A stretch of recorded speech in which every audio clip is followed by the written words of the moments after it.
Hi everyone, Tracie here from Seed Flinger, where we fling seeds of peace, love, joy, enlightenment, empowerment, and truth. And today's topic is you're not the boss of me, control. And what does that mean? The definition of control is the power to influence or correct other people's behavior or direct the course of events or your own self. The first misunderstanding in this definition is the word power, because power or true power doesn't come from outside ourselves. And yet we think in order to get what we want, we have to control other people. It is true that we do have to tap into power, but it doesn't exist outside of ourselves. The second word in the definition of control is influence.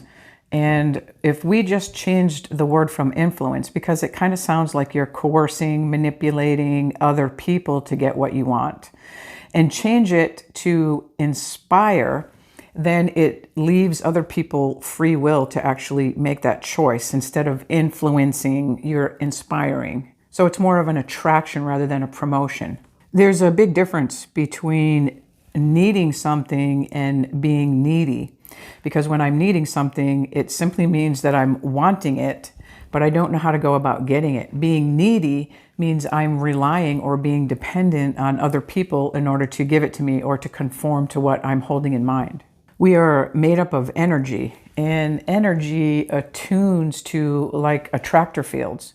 So I have to get my energy in order to attune to that of power in order to feel like I am in control, because to want control is really to want that feeling. We are really wanting to be in control of our feelings and not have any surprises or reactions. That's truly what we're wanting when we talk about control. We believe that if we control what goes on out there, then we'll feel better in here, but it's kind of backwards. No, it is backwards. So when you get control of your emotions, you're not so much going to give your influence away or be dependent on other people or what goes on out there. It moves from dependence to independence to interdependence. In other words, I can't get my truck fixed because I would have to learn automotive stuff, which takes a lot of time, and time is valuable, and I don't have an interest in it, so I have to pay for it. And so I would need someone that knows how to fix trucks in order to get my truck fixed. One of the things that we think that we understand, but we don't until we react, is the difference between I need something and I want something. The mind says, I don't need that. I don't need your love. I want your love. But if you don't get it when you think that you want it and you react, it's a need. So the mind was using logic while the heart held the true, not that this is completely true, but this is telling you, oh my God, this hurts, so it must be a need. Look here. Actually, this is my left side because it's mirroring back on the phone. Look here and find out what it is that I'm holding in mind that is making me needy.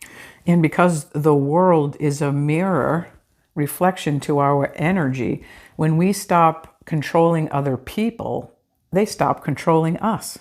It's amazing how that happens. Our needy programs run pretty deep when you start investigating it. I need you to talk to me in a certain tone. I need you to not yell. I need you to call me back. I need you to respond. I need you to look at me. I need you to take your hat off. I need you to wear this. I need you to walk that way. I need you to give me an answer. When I asked, it just goes on, and we think nothing of it, but it impacts our psyche. And that which impacts our psyche is not going to make us feel like we're in control. And then we will try to control the person out there and alter their behavior with force. And remember, force is not power. It's having to compensate for that which is not power. Power doesn't need to coerce, manipulate, or anything. Power is built in. So we attune to power. If we're not attuning to power, we have to use force. And force, as subtle as it might seem, even insisting that you text me back. I'm worried about you. I need you to text me back so that I know that you're okay, is a form of control, which is a form of fear, because now I'm worried. And the only way I can get relief of that worry is if you text me back. So I'm giving my power to outside myself instead of tapping into it from inside of my own being. So our lawmakers have done a study on this, and they have studied that if they set up a law and they want you to conform to the law, and they give you a fine or imprisonment, put you in a cage, that they believe, because it's not going to feel good, that you are going to conform to the law. And it's using force rather than power. The reason that punishing people or hurting them in the pocketbook doesn't work is because we want to inspire people to tap into power and not make them conform out of fear. Because fear begets fear and power begets power. And so the world, or us and our collective consciousness, hasn't learned this yet.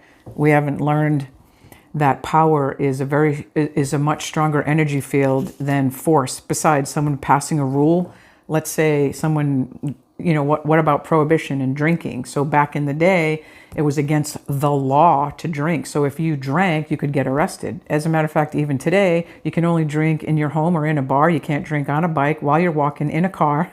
And if you do, now you have to pay them. I mean, I don't even know where this money goes. But the ultimate study that they did was that if you do this enough, you'll change your behavior. So they are trying to influence our behavior because they think it'll be helpful, and it's not. Nobody's really teaching you have to tap into power, because if you're not tapped into power, if you're not tapped into power, then you must use force, which people can kind of feel that being manipulated. And we try to do it to others because we don't know how to get what it is that we're wanting. We don't know any other way right now. So that's one of the reasons I'm so excited to share this, because there's a power inside of us. And when you tap into that, you no longer need to control other people. And influence is about inspiring, because you're not dependent on them to do anything, because you're already feeling good. You go first, and then that attraction is what inspires other people. A lot of times, too, when it comes to our own behavior, we try to control our behavior or appear a certain way because we want to influence other people's perception of us. So we're trying to influence their thinking, but we can't, because we don't live in their head, but we want to appear to be a certain way, so they'll hold us in a certain light, believing that we'll feel a certain feeling, like maybe they'll love us, approve of us, and appreciate us. And it's backwards, because it is our love and our approval and our appreciation that is first. When we're not feeling empowered, and we're always asking someone else, what do you think? What do you think? What do you think? It's great to stay open about what do you think, but if you're getting those little breadcrumbs because you don't know you're valuable and you don't know certain things about yourself, you're going to have to get it out there. So you're going to have to use all of these mechanisms that we've developed through the years to try to compensate for our own lack of value, our own needy programs.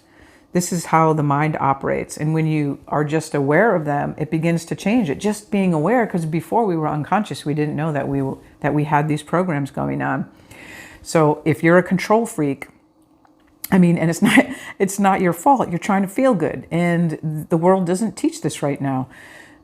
What you're really wanting is to feel good and to feel safe and to feel secure and to feel empowered, and you didn't know any other way. So let yourself off the hook.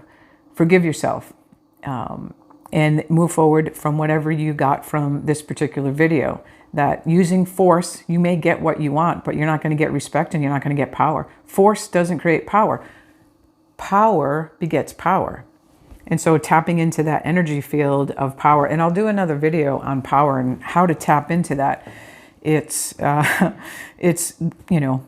worth knowing. It's worth knowing, because if we're not feeling good and empowered, which means confident and balanced and joyful and peaceful, all of those things is our birthright. And you're really selling yourself short if you're going to use force to always try to get your way, because what you're really wanting anyway is to feel good and to keep it.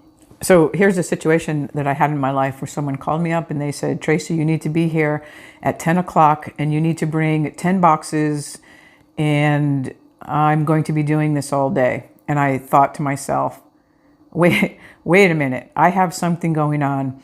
And so I did this within my own consciousness and I said, I'll be there at 11. I have 6 boxes right now and I'll stay until I have my next appointment. It gave me the ability to be of service, to be helpful, but not to have to conform to what everyone else says. You have to include yourself. It can't always be about other people and it can't always be about me. There's that balance in which I take other people into consideration, but I'm not a doormat. So I'm no longer, responding to their needy programs. I am being of service and helpful and all of that. And that, costs me nothing. It doesn't cost my self-esteem. And it is, when I'm open to do that during the course of the day, it's, very beneficial. It's what I want to do. I want to be of service to other people. I want to create those win-wins, but I don't like to be in a situation where somebody has to tell me what to do. I don't have to throw a temper tantrum about it. All I have to say is my truth.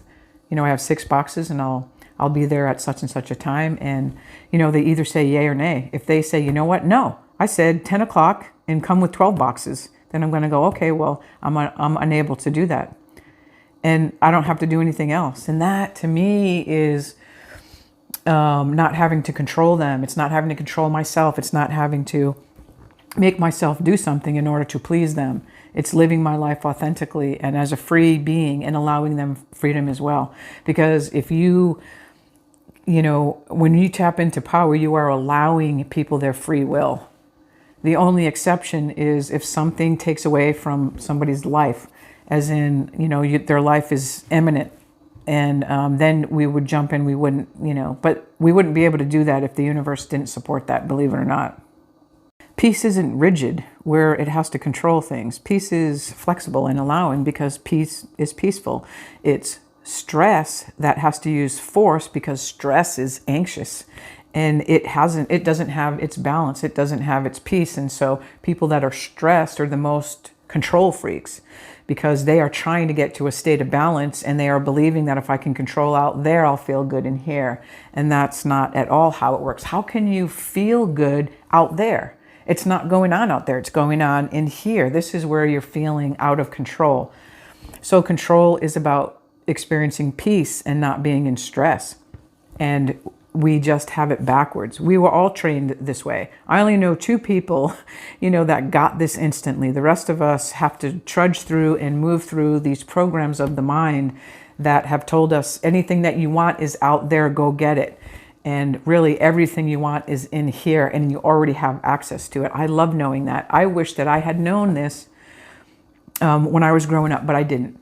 But when I found out, I started to apply it to see, is it true? Is it true? Can I tap into this power? Do I have to control other people's life? And do I like when they control mine? And the answer is no. And I love to feel empowered and peace and joy. And I like to inspire other people. Whether you take the seeds or not, once you hear a thing, they've been flung. When they grow and how they grow is not my business. Anyway, this has been another fun video. Thanks for following me. Peace to you.